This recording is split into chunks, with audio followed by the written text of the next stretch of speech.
What's going on, ladies and gentlemen? Welcome back to the Fringe. It's time once again to talk about Alberta independence. Yes, independence, not the S word. And I know I've been using it a lot lately because that's commonly what people talk about when it's time to move apart or use said S word. The reason I'm not using that word anymore is because it's kind of frowned upon. That's a word that, well, provinces like Quebec use. What we're going to talk about right now is independence. We're going to talk about Alberta independence and Alberta essentially proclaiming its independence by leaving the federal government behind. Big updates coming forward. First off, I want to thank everybody from our channel who's added Alberta Prosperity Project and those who are involved with it on platforms like Twitter, X, throughout social media. I have officially been asked to live stream their town hall on June 7th, which is a Saturday. I will be live streaming from their town hall in Red Deer. So again, unless anything changes with schedules, I just wanted to thank everybody who's done that. It's good to finally have them answer back and be willing to utilize the nearly 500,000 Alberta viewers that this channel sees every single month. Now, out of 3.5 million on average, 10% of the province isn't that bad. So it's time to give a little bit of an update. And as well, an update for those who are watching across the country, because should Alberta proclaim its independence, shall it vote to essentially not remain a part of Canada any longer? See, I got to watch those words. I'll get used to it. Don't worry, folks. It does affect the rest of the country. It's important to update everybody as to what's going on. So we do have some updates here from Jeffrey Rath.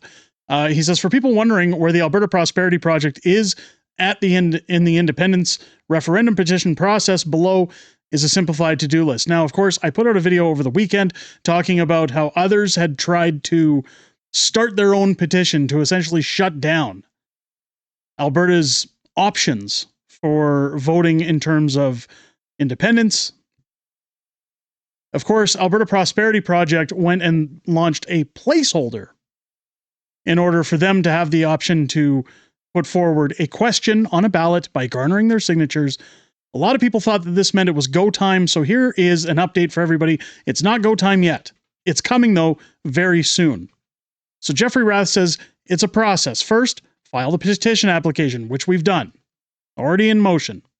Wait for amended legislation to be proclaimed into law. So again, Danielle Smith has said that she's lowering the threshold, and this is where the mistake was made with the other former deputy premier who decided he was going to go forward and try to have a petition in order to stop people from voting, stop people from talking about Alberta independence. He has to get, 70% more signatures than we do? Now, what it shows here is we're going to wait for the amended legislation to be proclaimed into law. That's coming soon. Wait for Elections Alberta to approve the application, which again does take time. Wait for Elections Alberta to provide official instructions for the training of official canvassers. Again, this is showing that they're very, very organized. They're doing this by the numbers. Anybody who says this can't happen, it's not going to happen, I understand why people are saying that. I'm not going to poo-poo on those who are skeptical. Again, many people tell me you're not going to vote your way out of this. Nothing's going to come of this. I tend to disagree. Albertans are resilient. They're very hardworking. They want to change. They certainly voted for it in the last federal election. I think the silent majority, if APP does their work accordingly, if they do it properly and organized, well organized, as this tweet says, I don't think it's going to be a problem. At least garnering a large percentage of votes. So again, they will also wait for Elections Alberta to issue official petition sheets, train official canvassers, again, making sure everybody's got all the tools they need and all the right terminology, all the proper information, gather 177,000 signatures, where again, I believe the other petition has to garner somewhere around 700,000. Wait for Danielle Smith to decide whether she'll permit a standalone referendum on a standalone question. Again, that's very important. You don't want to waste everybody's time. Part 9, of course, vote for a free and independent Alberta. If anybody asks you to sign something before Alberta Prosperity Project launches the petition drive, they are tricking you. That's important. Alberta Prosperity Project is spearheading this operation.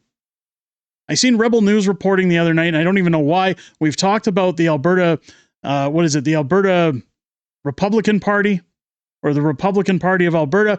They had a packed out crowd, fully attended question show, where people sat down and were under the guise that these were the people talking about Alberta independence. Again, they're not. They're simply the PPC of Alberta at this point. They're vote splitting. They're not worth anybody's time.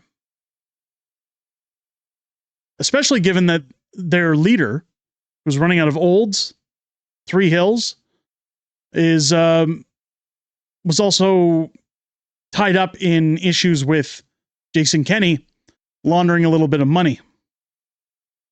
We covered that in a past video. Go check that out. Corey Morgan, of course, saying Federalists should keep telling us we aren't allowed to go. It's working like a charm. Of course, you can see down here a new poll has come out. I know people say let's not pay attention to the polls. Polls don't mean anything. I agree.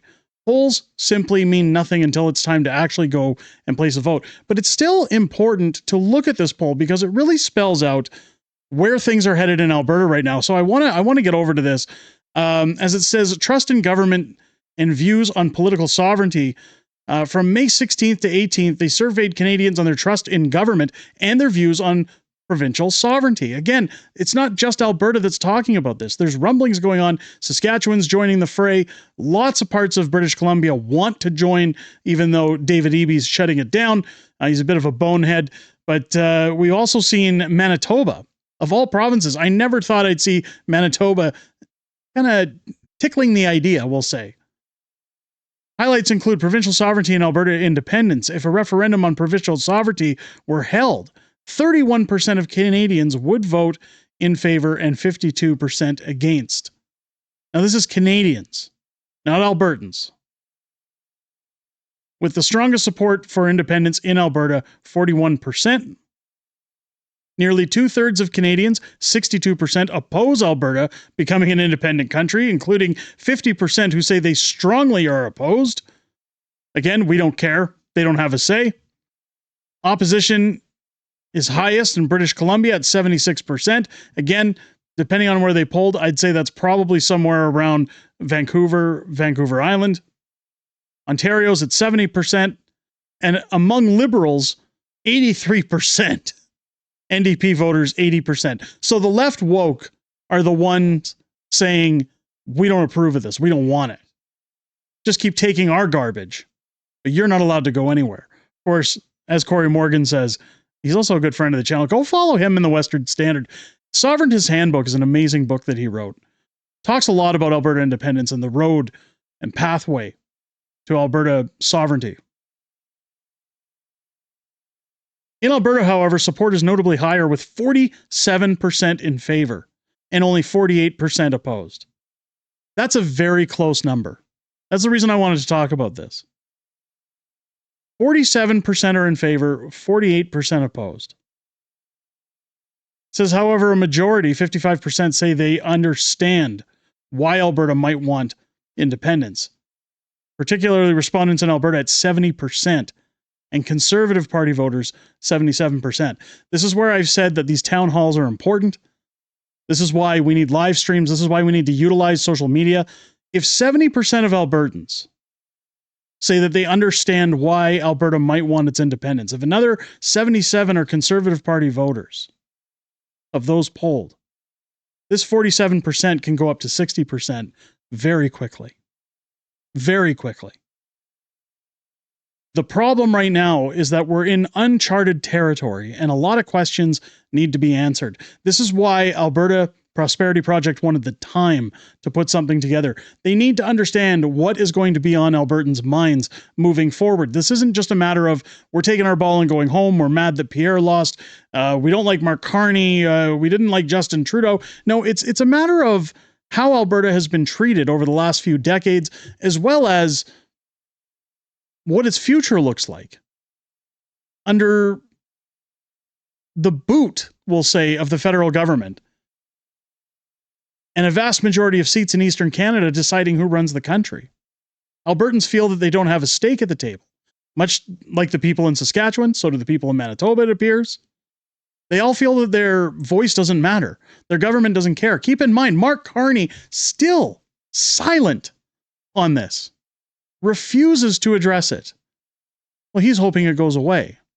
He's hoping he does his few weeks of work at the House of Commons, goes on summer vacation, and all of this kind of fizzles out over the summer. Many people were saying other things, that there's gears being turned in the background. I don't buy any of that yet. It's too early to tell on that stuff.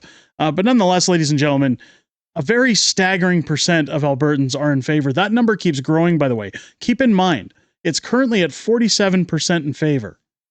And now they say that there's about a 2% margin of error, so we'll say 47 to 49% in favor of I almost said it. In favor of independence.